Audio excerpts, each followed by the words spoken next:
সাধু বাবার তাবিজের খপ্পরে পড়ে এক গৃহবধূ হারালেন টাকা সহ গহনা। বিস্তারিত থাকছে নির্মল বিশ্বাসের প্রতিবেদন। আবারও এক সাধু বাবার খপ্পরে পড়ে প্রতারণার শিকার হলেন এক মহিলা। জানা যায়, হরিহরপাড়া থানার শ্রীপুর গ্রামের ঘটনা। স্থানীয় সূত্রে খবর, গত 21শে মার্চ শুক্রবার সকাল সকাল বাড়িতে আসেন এক তান্ত্রিক। বাড়িতে তখন একাই ছিলেন এক মহিলা। তাকে ডেকে বলেন, আমি জানি তোর মেয়ের বাচ্চা হচ্ছে না, ভয়ের কোনো কারণ নেই। মেয়েকে বন্ধ করা আছে, 500 টাকা আর একজোড়া সোনার কানের রিং মা কালীর পায়ে ঠেকিয়ে ঘুরিয়ে দিচ্ছি বলে জানায় তান্ত্রিক। বিয়ের পর 4টি বছর কেটে গেছে, বাচ্চা হয়নি মেয়ের। বাচ্চা হবে এমন আশায় 500 টাকা আর কানের রিং খুলে দেন মহিলা।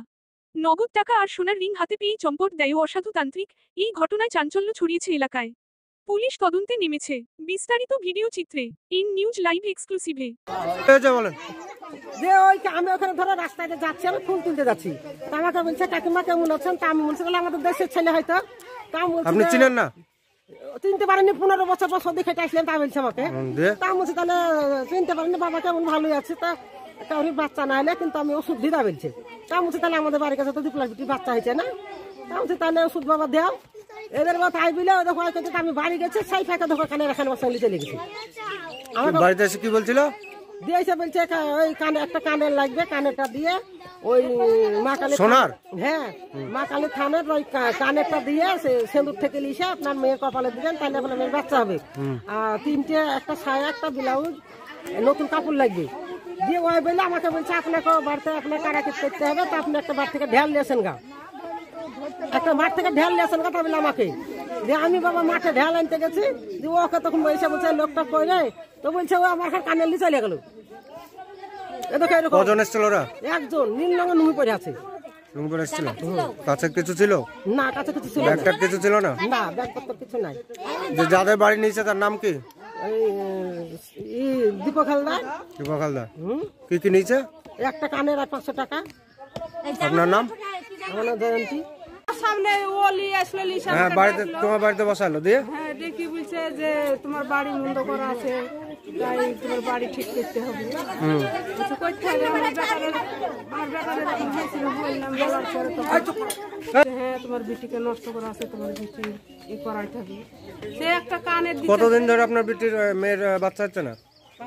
4 বছর। 4 বছর হলে বিয়েও বাচ্চা হচ্ছে না।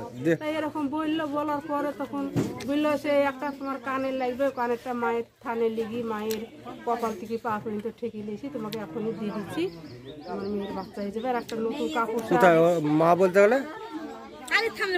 মা কালী কোথায়? বাড়ি কোথায় বলেছে? না আপনি চিনেন? খালি নাম বললো যে আমি ফিরোজের ভাগ্নি। কোথাকার ফিরোজ? ওই চুয়াই গান করে না পঞ্চায়েতে, এই পঞ্চরস। ও বলেছে যে ওর ভাগ্নি না ভাগ্নে? ভেগনি, ওর ভেগনি আমি, তাই বলেছি। ওই ইতে বাড়ি, থানার নিচে কারখানার ওখানে বাড়ি। ওর নাম শহীদুল না কি বেশ বললো নাম, লোকটার নাম শহীদুল, লোকটার নাম তাই বললো। কালো পরনে ই পড়াশোনা। এর আগে কোনোদিন দেখেছেন? না আমি। তারপরে কি করলো? তারপরে বললো যে তুমি ওই মেয়ের লিগে একটা টাকা দাও, 500 টাকা দাও, আমি কাপড় কিনে নিয়ে আনবো, তোমার মেয়েকে পড়াইতে হবে। আর একটা কানের দাও, ওই কানেরটা নিয়ে মায়ের পায়ে সোনার কান দিয়ে তো ওই বলি চলে গেল। আপনি দিলেন? হ্যাঁ, আমি কানের দিকে খুশি দিলাম। দিয়ে বললো তাহলে তুমি তাহলে চান ধার করো, আমি ঘুরিয়ে আসি। টাকাটাও দিলাম বলে। হ্যাঁ, টাকাটাও তো দিয়েছি আমি। দিয়ে তো চলে গেল। দিয়ে আমার ওই ননদ আসলো, আমি ওকে তখন আমি ওই কথাটা বলছি যে আমার কাছ থেকে কানে নিয়ে চলে গেল। তখন ও বলছে তুই কানের দিলি কেন? আমি কি করবো, তুমি চিনো বলে আমি দিলাম। কেউ গেল না দেখতে? কোন দিক দিয়ে? আমি আর একটা ছেলে গিয়েছিলাম। কোন দিক দিয়ে ছিল? আমি চুয়া হয়ে গিয়ে ওই কাজ গাছে হয়ে ঘুরে আসলাম। থানায় অভিযোগ করেছেন? থানায় অভিযোগ করবেন না? কি করবো, আমি কিছু বলে পারতে পারছি না, আমার তো বেটা ছেলে বাড়তে নাই। কি করবো? আপনার নাম? কটায়? একটাই কানে নিয়ে গেছে না?